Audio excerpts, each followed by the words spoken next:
À 22h20 heure de l'Est, Radio-Canada prévoit, si la tendance du vote se maintient, que c'est l'option du non qui remportera ce référendum. Cette espèce d'habitude, quand vient la minute de vérité, de laisser le Québec dans son coin. Le 25 octobre, des milliers de partisans du oui sont rassemblés à l'auditorium de Verdun, à Montréal, pour entendre les discours des 3 leaders souverainistes. Mais ils savent maintenant que c'est impossible, que jamais le Québec ne sera reconnu comme peuple, comme n'importe quoi dans le régime fédéral canadien. Jean Chrétien a dit au fond ce soir, dans son grand discours vide, « Ayez confiance en moi ». Le oui a le vent en poupe. Un oui mène à la destruction irréversible de l'union économique et politique que nous avons actuellement. Rien de plus. Bonjour, ici Gilles Deprez, le pays volé. Ici, on reprenait ce qui nous revient. Il y a 30 ans, le Québec a failli devenir un pays. Il y a 30 ans, 49% des Québécois ont dit oui. Il y a 30 ans, le Canada a tremblé. Aujourd'hui, on ne commémore pas, on démontre, on expose, on prépare. Parce que ce référendum n'a jamais été digéré. Parce que les mensonges d'hier sont les stratégies d'aujourd'hui. Une victoire volée. Le 30 octobre 1995, le Québec vote. Une question longue, floue, mais un message clair. Où on veut décider par nous-mêmes. Résultat, 50,58% répondent non. Sauf qu'avec moins de 55 000 voix d'écart. Et pourtant, dans une entrevue récente, Jean Chrétien l'admet. Je n'aurais pas reconnu le résultat.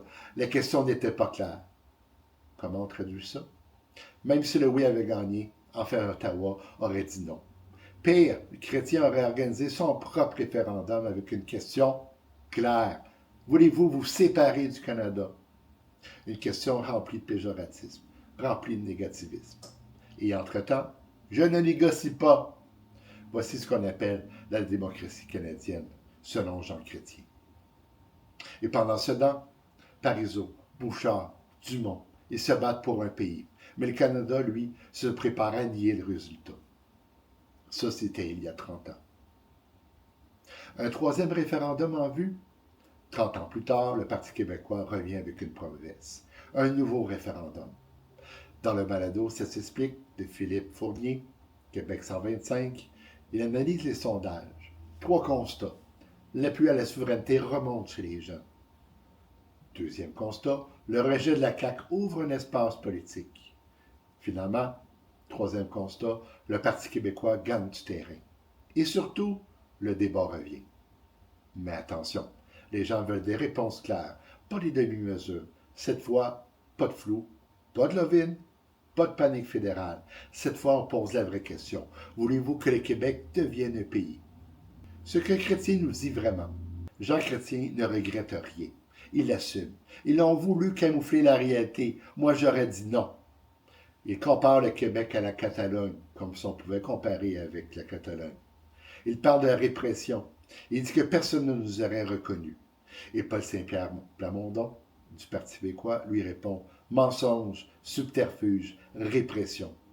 Voilà le vrai clivage. Ceux qui croient que le Québec est une province et ceux qui savent qu'il est une nation à part entière. Le Canada ne veut pas négocier, il veut neutraliser.